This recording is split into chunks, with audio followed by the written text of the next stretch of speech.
Welcome to PolyCast, a civilization podcast focused on game strategy. DanQ. Makahlua. TheMeInTeam. QNL. With guest co-hosts BT Oz. Tolder. Alright, I'm going to give Mackie another minute or two, and then I'm actually going to phone her and see what's going on. Gee, I've been after Mackie's phone numbers for years. Okay, John, I'll give you the number. 5675309. Don't listen to Phil. It's 555-555-5554. Oh, that's where I was going wrong. Yeah. G'day everyone, welcome to PolyCast episode 102. Joining me today with a brand new shiny computer, it's Daniel Quick. Triple digits. Also joining us, taking his hands off the keyboard and his gaming mouse, it's TheMeInTeam. Cheese tactics for the win. And taking her head out of the clouds and thinking, which tactic should I use today? It's Lisa Bang. Hey, what's up?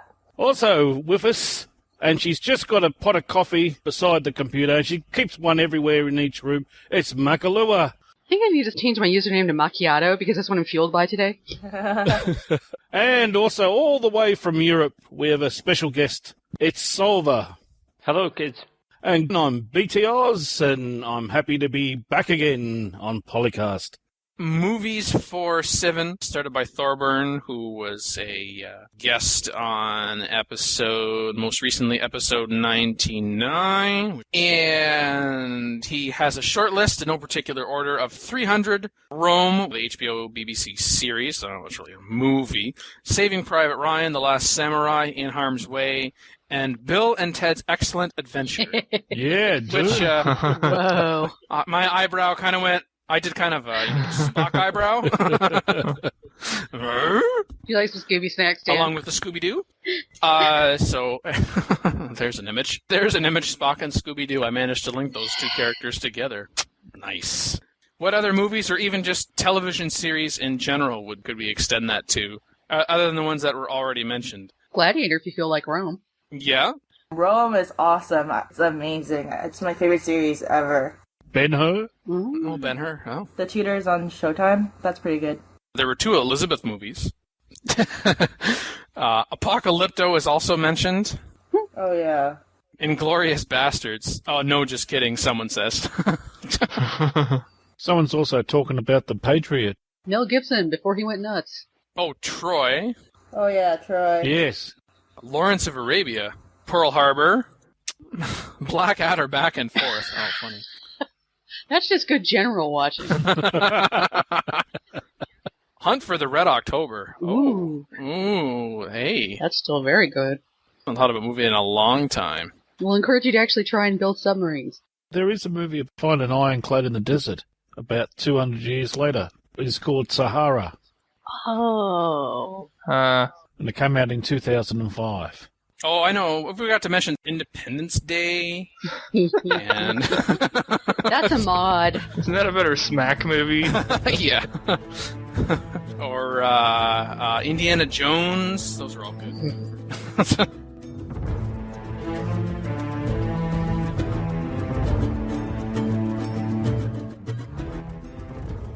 In Forum Talk, we discussed the ins and outs of the best Axeman unique unit replacements, whether or not you should ever use Archery, and when, Civ 4 as a tool for teaching young children world destruction, and 150 Diplomatic Nightmares, the halfway there edition. In this edit, we discussed which was more useful, the Woodsman or the Guerrilla promotion line.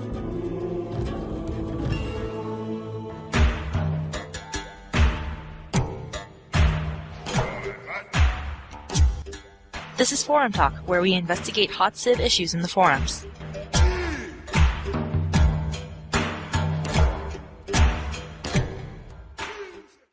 This topic is by I Am, and it's asking, what do you think is the best Axeman? Of course, it has a lovely poll right on top of it. So the 4 options were, basic Axeman is fine. The Phalanx, which gets 5 base, which is the same as the regular Axeman. and also has an additional 100% defense against Chariot. The Vulture, which is 6 base strength and plus 25% versus melee units, which is worse than base Axeman, and the Dog Soldier, which is Native American, which comes with 4 base strength but does not require bronze or iron. 100% versus melee units. I think most people here chose the Vulture. Now this poll, unlike some of the others, were just ridiculous things won, like the Dyke winning unique building poll, where I want to bash my face through the wall. Yeah, I actually agree with the winning results on this poll. I also feel the Vulture is the best of the Axeman uniques. Yeah, the extra point of strength makes a lot of difference. Yes, and the melee penalty isn't as bad as it looks at first glance. Like on Flatland, you will lose to an axe straight up.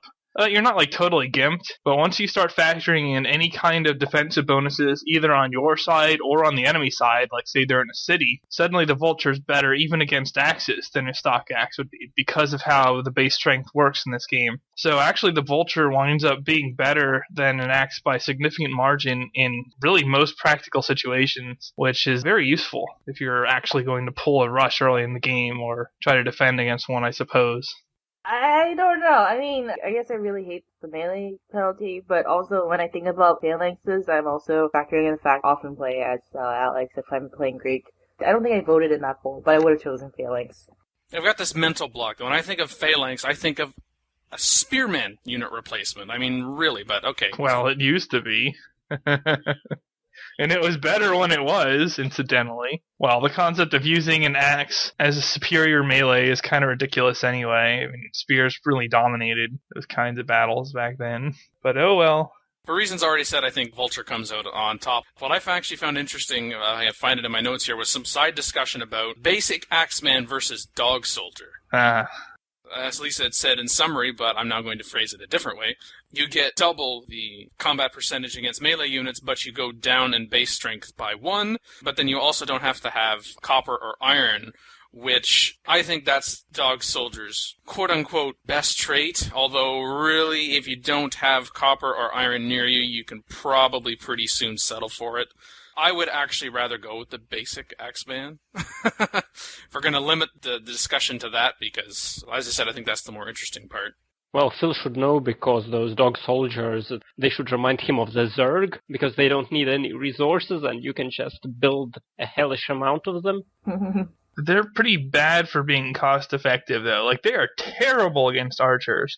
The one thing that draws me to them, though, is that if somebody else lacks any strategic resources, especially horse, they're really annoying when they choke. It's hard to deal with them, and they can come pretty quickly since the Native American guy knows he can reach them right away. So they have that going for them. Obviously, if somebody neglects archery, they're toast, because warriors are useless against them for the most part. Just the fact that you have them tends to steer people away from you in multiplayer, because you're not going to melee rush Native America. And it's hard to chariot rush Native America too, because they have city garrison 2 or even 3 archers. So it's really a bit of a pain to go after them, and that psychological effect is nice as well. I mean, you could just mop any incoming melee without effort. Even if you're playing unrestricted leaders and then you don't necessarily have that archery bonus, it's always fun when you do unrestricted leaders and then they end up being restricted anyway. But even without that, I think the Dog Soldier would benefit if perhaps it was a little cheaper to build. Not a great benefit, but I think it would help. Actually, the first thing I thought of when I was looking at this thread and it was comparing all 4 of them, I was like, oh, they all cost 35 hammers. Yeah. Although if you make it much cheaper, you start getting into the realm of having it be a little bit too dangerous of a unit to go with the other uniques that the Civ has. For example, the Malini Skirmisher is just ridiculous. And something else that's so good against melee in particular, it would be hard to defend the Dog Soldier if it became too cheap. Yes, anything below 30 hammers would be crazy. Also, don't forget that Native America, even without traits at all, can hit City Garrison 2 with their archery because of their unique building. So they are really difficult to rush, no matter what. Let's go hypothetical. Vultures now cost 50 hammers instead of 35. Give me the Phalanx, then. Or the Dog Soldier, for that matter. They're costing more than Praetorians. They are not Praetorians. I'll pass. I don't know. I feel like none of them are that great. Maybe because the Axeman is so good already. I don't know. I've seen some Deity Mera cheesing over in the Hall of Fame where the Vulture did quite well against all other units. So if you want to abuse Marathon, there you go. Excellent unit for it. So if you're trying to determine also what is the best Axeman replacement, not only think about what you would like to play, but what you would like to see the least against you. So in other words, do you curse more and more loudly if you see a vulture, a phalanx, or a dog soldier? They're all pretty bad. I'd rather see the dog soldier, though, because Sitting Bull's no war prophet cautious is the nicest in the game. And he'll poison your water, but he usually won't kill you. Seeing like Alex or Gilgamesh, on the other hand, is not ideal. Alex is just psychotic. Yeah. It could be worse. You have no copper or iron near you. That's true. And then you want the dog soldiers. Yeah. Yeah. Yeah. Although protective archers are not a bad fallback against the AI. They don't work too well when you get pillaged by humans, but AI will suicide into those cities.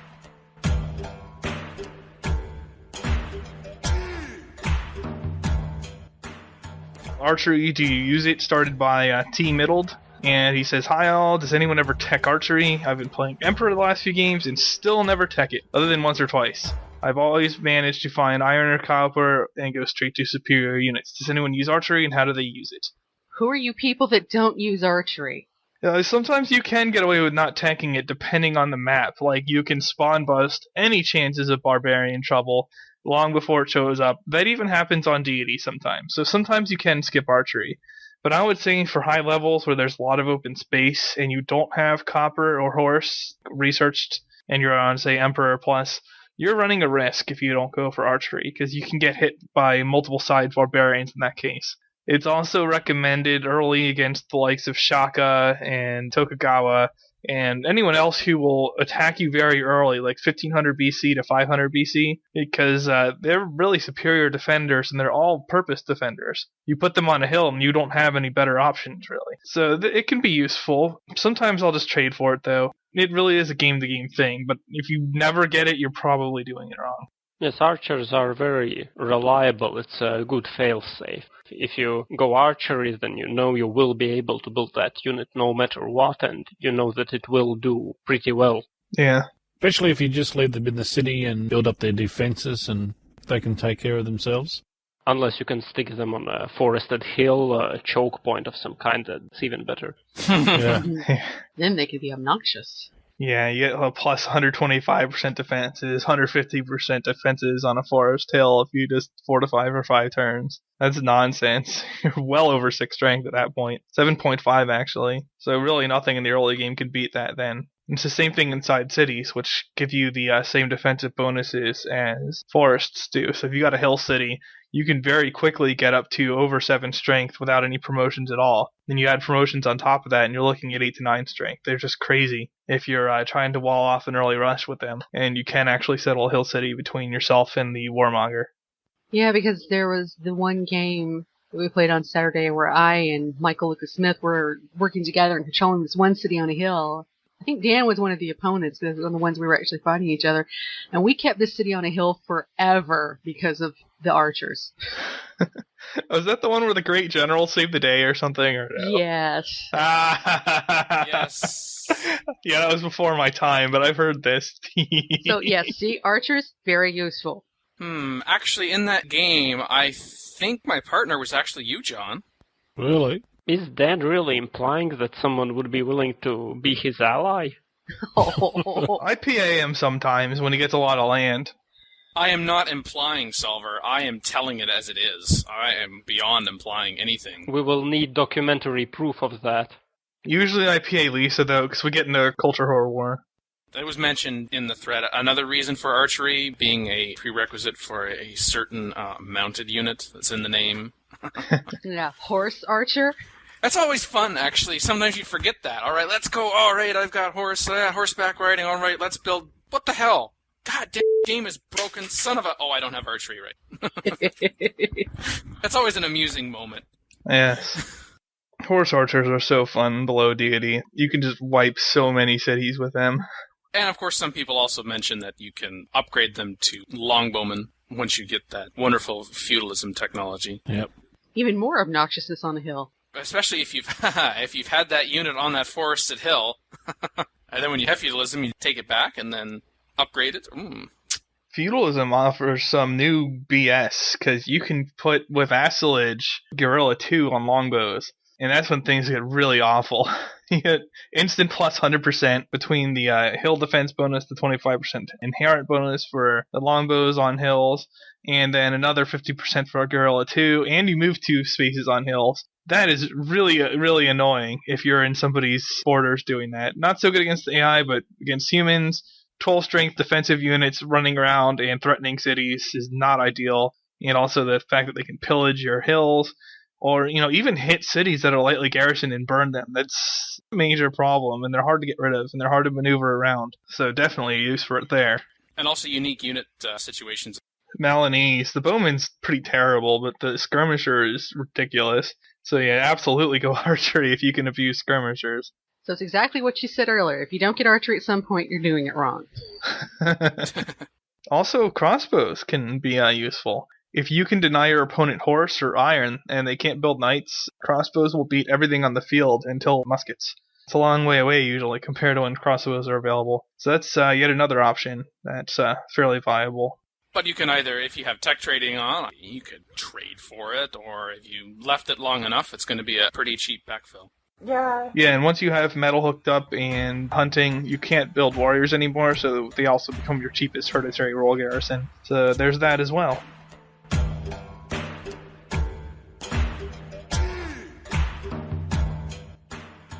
Civ4 is an educational tool. There's a link in the topic to an article in Melbourne Metropolitan newspaper about them using it to educate primary school kids. Now, I'm not going to try this guy's username because it's letters and a bunch of numbers. Yeah, he's a piece of hardware. Yeah. And Mr. Random Hardware started this and also put an interesting poll there up at the top. All sorts of options. I love that there's one here that says, "Say what? It's educational. I'm Garrett. Aversion therapy works, man." Yeah, it's pretty awesome. Well, what are you teaching when you're playing Civ4 or making other people play Civ4? You just do a little bit of history, I think. I remember when I first started playing, I would poke around the Civilopedia a lot. You learn a lot that way. And I think I mentioned it before that I did better in world history because I played Civ a lot. Although I didn't really play it while I was doing my homework or anything. Games, I think, can be a good teaching tool. I mean, I remember when I was in elementary school, I used to play this game called Pharaoh. I don't know if you... I do. Oh, that was used in my school as an educational tool, and the teacher was just like, "Oh yeah, you can play it, to learn more about the pharaohs." But then I ended up, just playing it, during free time. Well, now you know why it took so long to build those huge pyramids. Too many hammers. Yeah, see, the next time you play the drinking game Circle of Death and somebody picks an asinine topic like ancient cities, you are no longer screwed, because you just get to think about the capitals of most of the civilizations in this game, and you are set. See, it's good for all age levels, from primary school to college. Absolutely. All kinds of applications. It could also be used to teach game theory. Just put people on a really, really crowded continent and have the kids start warrior rushing each other and see who comes out on top. It should be a fun exercise, I think. Or give them a custom scenario where it's 11 billion spearmen in one tank. That's more to teach them ahead of time the troubles with random number generator, I think. See? You're still learning. You learn that the random number generator hates you. And you learn it young. It's a good lesson to learn young, I suppose. It is. Some people are like, no, Civ4 is an educational tool for history. Boo, boo, boo. Yeah, they're saying go play Europa Universalis. And kids at the level that they're talking about, there is no way they could get into that game. No. There's a balance. I mean, yes, you want children to learn, but really, when they come away with an education, how much are they going to remember in terms of the content itself? Maybe 5, maybe 10%. You want them to be able to understand the process. You want them to be able to analyze and think critically and decide, okay, is this worth it? Is it more likely to be that I'm going to get ahead or behind if I do this? That kind of thinking is really what you're trying to get at.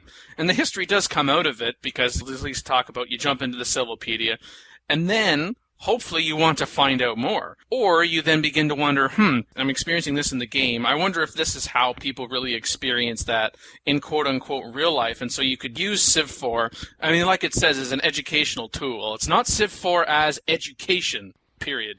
I prefer light bulbing that technology. Please everyone note that Dan is a hopeless idealist who believes that education is actually capable of causing critical thinking. But playing Civ is capable of causing critical thinking. Doing well requires it. I don't know if it causes it, though. You want to try to engage people, particularly young people, but not just anybody. If you can make it into a game and something that they're actually going to recognize, then it's kind of one of those situations. It's like, with edutainment. I'm learning something? Yeah. Just don't tell them that. Just don't tell them they're actually learning something, and you're good to go. No. Especially if they're studying, for example, the Roman Empire, and you can show them with a specific Civ4 map for playing the Romans and conquering the rest of Europe. The TAM mod. It's got a lot of good stuff in it, and it just concentrates on that era, on the classical era. Yeah, I think when you're talking about content specific, you can have like a free-for-all game with some parameters, but actually having a specific scenario depending upon what era of history you're looking at, what it is that you're expecting students to demonstrate and produce and show you that you know. I think specific scenarios and or mods would help in that particular circumstance. I think what really surprised me more about this article was the age that they were gearing the game towards. We have seen it talked about in high schools and in colleges and universities before, but elementary age children, 10 and 11-year-olds. They're smarter than you think. I don't see why not. I could have done it at that age. I played Civ 2 at that age and could handle it, so I'm sure they can. I'm not saying they can't. 7 and 8, like 13 and 14-year-olds, but 10 and 11? Oh, hey, good for them. My 5-year-old nephew's starting to be able to read. I bet within a year or two, if I actually got him interested in the game somehow, I could get him beating Noble. I bet. Yeah, you should have him play with us. Well, maybe our environment wouldn't be so good. It's also kind of past his bedtime at this point. It would be pretty impressive to end up a school that has a bunch of 8-year-olds. Each and every one of them wants to take over the world. Well, yes, we have to make sure we keep them rooted in reality somehow.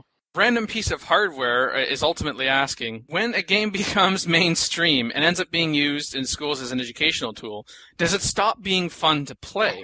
Which is an interesting angle that I've never seen anybody take before. Does it stop being fun to play? No. No. Or if you're one of those people that, it's mainstream now, I don't want to play it. Now, it was recorded for the first pilot and released in episode 7. We looked at the same topic. Well, I don't think it was Civ 4 specifically. It was just Civ in general as an educational tool. Automated Teller says someone in Canada did this either for 3 or 4 some years ago. It's true. It was for early Canadian history, 1500s to the 1700s, and it was Civilization 3 based. And as a matter of fact, just won an award last year, even though that game has been out for a few years now. Kudos to them. The thread has some interesting comments. I think the ones that kind of had me going, what? A couple people, like John Falcon, 99977, says, haha, that's a good joke, right? And then BitPlayer said, if this is for real, then it is retarded. You're welcome to your opinion, but can you explain why you think it is quote-unquote retarded? He hasn't really elaborated on what he means by that. And I read that and I think you're just jealous you didn't get a chance to play Civ 4 when you were in school. And That's it right there. I feel the same way. I was about to say, all I got was Oregon Trail. I didn't have that experience, but there was something called an icon, which was a computer built specifically for use in schools, and it was actually created by the Ontario Ministry of Education. What the icon was, workstation housed in a large steel case with a fully sized keyboard mounted slightly left of center, and it had a trackball mounted to the right. But it had no hard drive. Everything went to a central server. Mainframe. Yeah, mainframe. You had a dummy terminal. And there was software there. It was a 4-part game on Canadian history called The Bartlett Saga. And it was about... It's about the West Wing? The West Wing of Canada. I guess we could stretch it that way. Settling the prairies. You took on the role of, as kind of was implied, a Bartlett, and you were trying to settle and build a life for yourself and your family, and you had to deal with stuff like random events, like locusts. Why do I remember that? Anyway, so... Even back then. I know. Go to your happy place.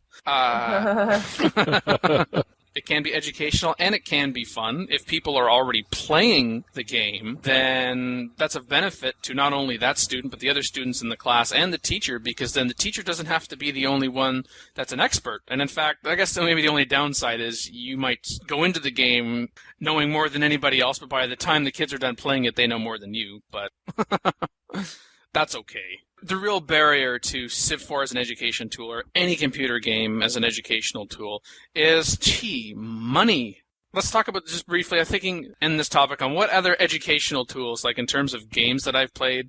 I think of the Icons and the Bartlett Saga, but I also think of Where in the World is Carmen Sandiego. Oh, yeah. I remember that. I haven't played that for years. Me neither. I still have the deluxe edition of Where is Carmen Sandiego on my shelf in the original box, original documentation, original discs, everything. 7 Cities of Gold as well, and we know especially 7 Cities of Gold influenced a number of people who have been involved in Civilization's development, including Sid Meier himself. So, there we go. If we want the Civilization franchise to continue, we need more people. We need more students at an earlier age to be exposed to Civilization so they can help continue to make great games such as Civ. And perhaps something even better than Civ, dare I say. There's things better than Civ? I know.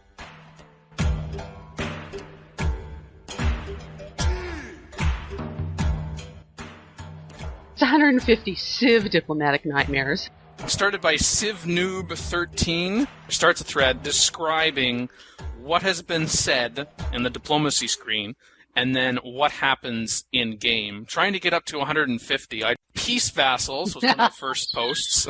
Oh, God, yes. I would have said it if he didn't beat me to it. I did not do a top 10 list for this, but if I did, that should be number 1, but I'd probably make it 9 or 10. But yeah, anyway. You have no clue as to where number 1 should be. I think you do them in reverse order, honestly. A lot of these posts were very detailed, game-specific and or Civ-specific, and I tried to move away from those. Any of those, otherwise it just kind of stuck out in the head. You know, like, oh yes, changing your religion to go along with the neighbor, but then they change their religion, and now you're a heathen and they declare war on you. That's nice. Anything to do with the Apostolic Palace, of course. Nihil Zero talks about having one tech trading partner on a continent of hostiles. AP Vote forces you to stop trading with him. 150 turns later, he or she is still brooding and refuses to talk. Now you have no tech trading partner. Just turn tech trading off, and then you're not going to have that issue. I'm glad I was able to solve that for you anytime. Terry's also talks about, we request your aid in our crusade against Sitting Bull. You can just generalize that, crusade against X. You join in, and then the next turn your ally declares peace with said Civ. Oh. That's even better. I don't know. Sometimes that bothers me even more than the religious one that he mentioned earlier. ITG, who mentioned Peace Vassals, also talked about, we're doing fine on our own. I don't know if that's so much of a diplomatic nightmare, except that they'll say you're doing fine on your own to you, but then the next turn they vassalize themselves to somebody else. Yep. Mm-hmm. That's only half the story. We're doing fine on our own when we're talking to you. And then, of course, John Falcon, 99977, says, being stuck inside a stretch of land, and Stalin, who is blocking the way out, is annoyed at you for no reason. Let's generalize that. You're starting a game, you just meet a Civ, and they're annoyed at you for your no reason, and a little later on, maybe you become their worst enemy, even though they don't know anybody else other than you. Yeah, Darth Caesar's got a good one. Tokugawa next to you and Monty next to you. Warmonger sandwich is always fun. Oh, boy. Tokugawa is probably the single most frustrating leader in the game. He will never do anything. He will never trade. He will never say a good thing about you. He's just totally useless. He's pretty easy to abuse if you give him a junk city, though. And Monty will be completely friendly with you, turn around and go, I hate you now, stab. Yeah. You see, with Toku, if you give him a city and get him to please, not only can you bribe him to attack anybody you want, but just by default, he won't declare on you because he hates everybody else more because he's such a dude that he hates everybody. Yeah. So just give him, like, one of those desert-only cities and, like, here, have this. And he's like, oh, please, you liberate our cities and our trade relations are fair. And that about takes care of Toku. Sometimes. I really don't like when the interface lies to me. I hate that, and I had to include that in this, because it just irks me to no end that the interface can lie to you about diplomatic dispositions.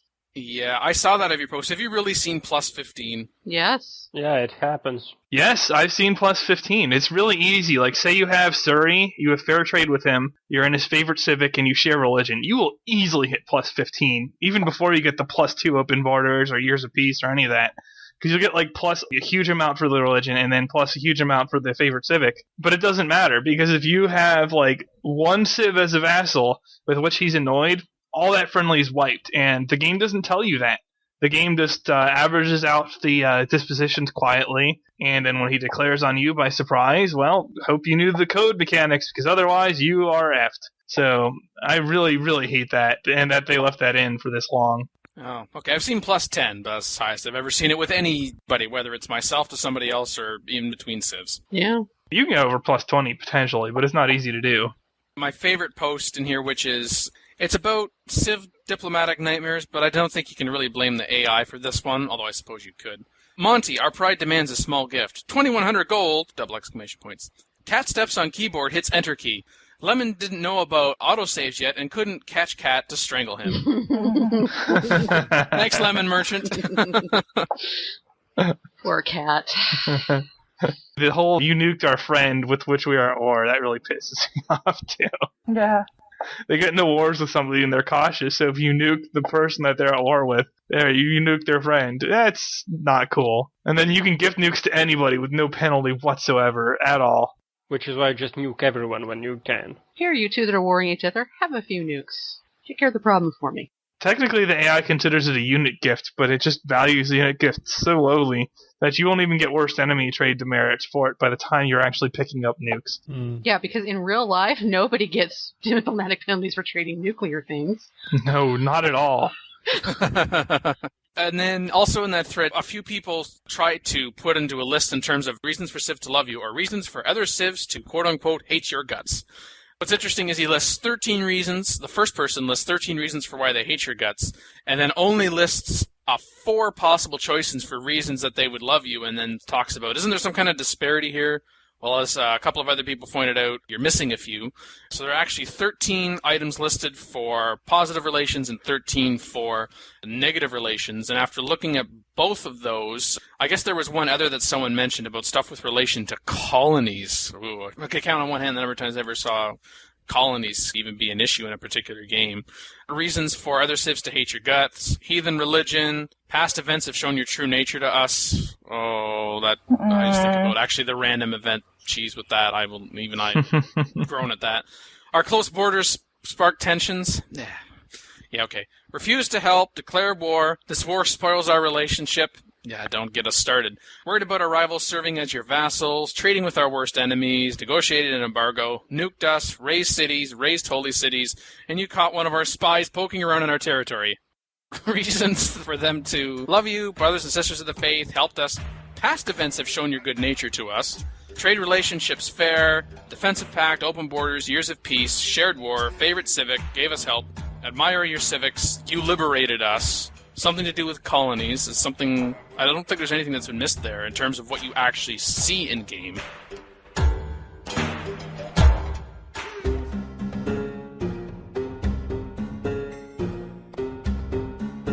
Welcome to the Senate, where we discuss game strategy.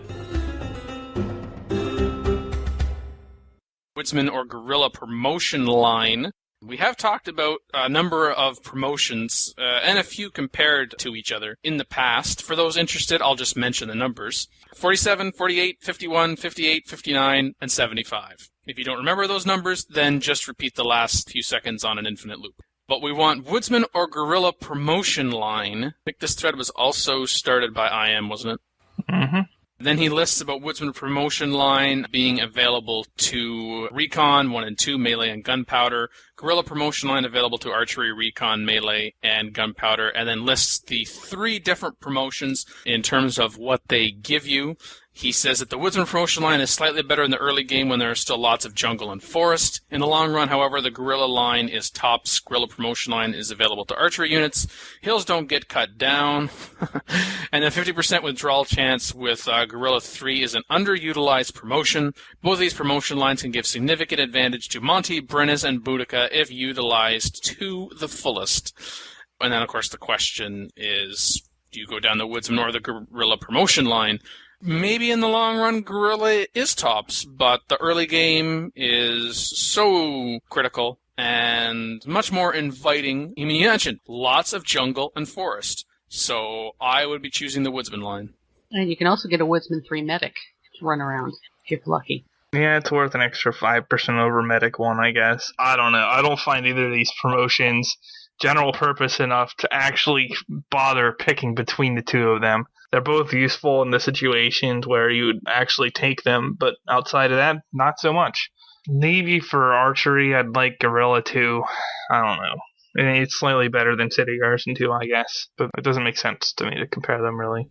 Well, and the poll includes fourth option as neither are useful, and there's also mixed both are useful. So I wouldn't say mixed both are useful. If you're forcing me to choose between Woodsman and Guerrilla, then I will choose Woodsman. But when it also has the option that neither are useful, again, it's how it's phrased. I wouldn't choose neither, but I wouldn't say that neither are useful. So, well, let's just be clear. We're talking about Woodsman here. You're talking about the jungle and forest defense. I would never bother really with Woodsman 3, but, having a scout or even better, a warrior that's a Woodsman 2. Woodsman 3 is great for Aztec because their Jaguars start with Woodsman 1. You can get Woodsman 3 at 5 experience. Well, like you were saying, I would have just had Woodsman only for scouts and that. I wouldn't worry about any other units. You could use it for chokes and maybe for Woodsman 3 medic with an aggressive civ or something. It's alright. I suppose if we want to get situational, though, if you're playing like a Highlands map, okay, Guerrilla. Yeah. Towards like the Guerrilla 2 Double Movement Hills. Guerrilla is probably the better offensive option. Oh, indeed. Maybe even defensive. I don't know. It just depends where you are in the game. And what your terrain is like. Yeah, well, it's not going to be too useful without hills. But most people settle on hills, or at least have them in their territory. And you do want to block the opposing stack from getting on them, because it's a pain to abuse your collateral initiative against stacks that are on hills. It costs a lot more than it would on flatlands. So if you can get a couple hill defenders to make it really not cost effective for them to stay on the hills, that could be useful. Call in today. In North America, the number is 301-637-7659. That's 301-637-POLY. In Europe, 44121-288-7659. That's 44121-288-POLY. You can Skype us at the PolyCast or email us at thepolycast@gmail.com. The only thing worse than being talked about is not being talked about. For more information on PolyCast, Our sibling shows ModCast and RevCast. Or about PolyCast in general. Log on to the series' official website at thepolycast.net.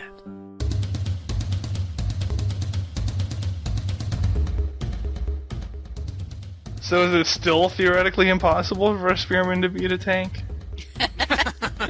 Because they went on the record saying that on a live show. They said that was mathematically impossible until proven otherwise. And I'm just hoping we don't prove otherwise because of this. This means the first thing we have to do when we get CivIV is open whatever its thing is the world builder, spawn a bunch of spearmen, spawn a bunch of tanks, start testing. And then max unhappiness for one side. Yes, max unhappiness on the tank side, see if that works. Yeah, 2K and Firaxis kind of threw down the gauntlet with that statement. Like, oh, that's a challenge with a capital C. Yeah, they wasted no time with that one. The special mention should, of course, go to those guys who had to stand around all day at GamesCom dressed as Civ leaders. Really? Yeah, paid students who, according to reports, knew next to nothing about the game, but they were pleasant. I wonder if I could pull off dressing up as Shaka. No? Damn. As long as I don't have to see it, Phil, you can do whatever you want. Oh no, I was gonna say he can't not have pics for that. Civ Meet's gonna be really creepy. I mean, you just look at the pictures of those people visiting Gamescom and then you realize that you wouldn't want to be spending time with them. And you see, that's why PolyCast is able to continue, because next to nobody knows what we look like. So. Exactly. We're good. The other reason we'll never do video. Okay, well, I was looking at the other Gamescom coverage on Napolitan, and they have like a YouTube video of John Schaefer talking, and he's really cute. Don't say that. Why?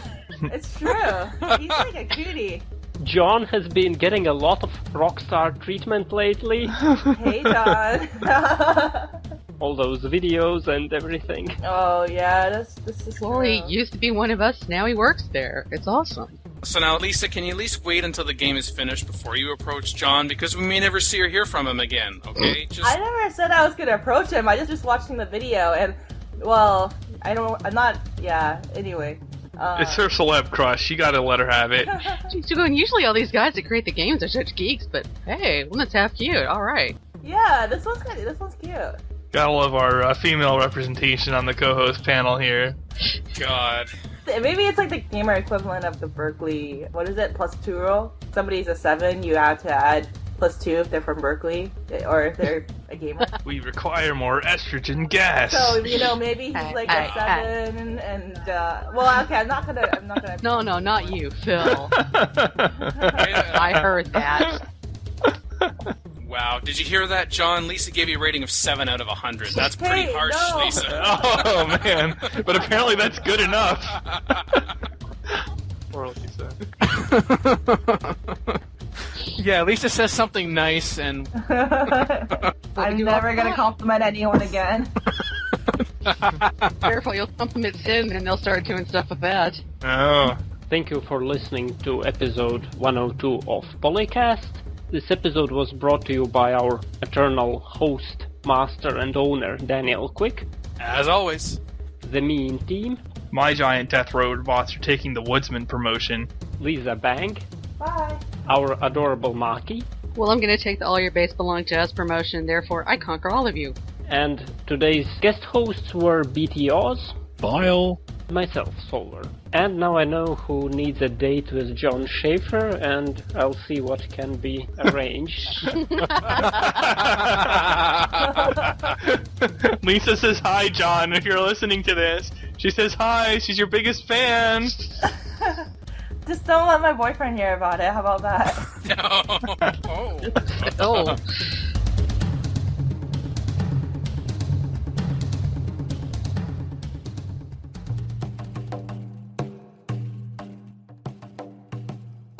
It's an impressive intro. Good job. This one just stands out as better than the rest. That doesn't mean the others are bad necessarily. It could just mean this one is that much better. It's all relative. Oh, Lisa's right. You forgot to introduce yourself, John. Oh, Oop. gee, I thought I did. We take it back. thought I did. No. Bummer. So, I wanted to go to the best Axeman topic. Well, the reason I wanted to talk about this... Oh, wait, I should introduce it first. Okay. You realized it. Details. What is a dog soldier? Not as cool as a dog worker, but that's a reference to an earlier episode of the show. Wait, what? Sorry, I just... Lisa perks up. What topic are we on right now? I think I need to send her some of my coffee. Yeah, maybe. It doesn't pour through the internet. What? Now, if you really want to abuse AI unit mechanics, you gift them a bunch of out-of-date units when they're fighting against somebody you don't want beating them. And they upgrade it for really cheap because they're AIs. Oh. And that will often win. And there's almost no diplomatic penalty for doing it. So if you want to give the AIs a bunch of crappy archers or warriors or something and watch them upgrade them and do a bunch of axes and screw over other AIs just the way they like to screw you over when you fight them, magic longbows or rifles, yay, then yeah, that's the way to do it. You're right. Gives you a chance to... I'm sorry, you're saying I'm right, but I'm not sure about what it is I'm right about, and I'd love to hear more about what I'm right, so please continue. It's a little-known fact that John gets a few coins deposited in his bank account every time he mentions CivIV. Oh, sorry, John. Whoops. Oh, gee, you didn't have to tell everyone that, Daggle. That's okay, John. Nobody listens to this show. Yeah. Good call. Now, when you were asking Silver that question there, John, I heard some banging in the background. I think on Lisa's feed. Lisa, can you put John's picture up later? I mean, really, we're trying to finish. Oh. Okay. In the Senate, we discussed which promotion. Oh, okay. We'll do it again. Okay. Leave that one in. All right.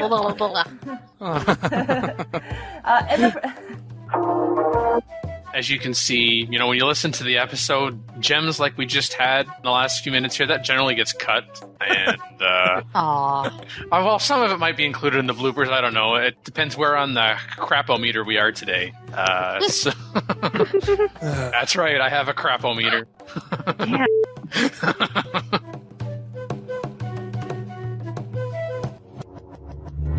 Record date? August 28th, 2010. Civilization 4, Warlords and Beyond the Sword sound clips, copyright Take-Two Interactive. Copyright Civilized Communication at civcom.net.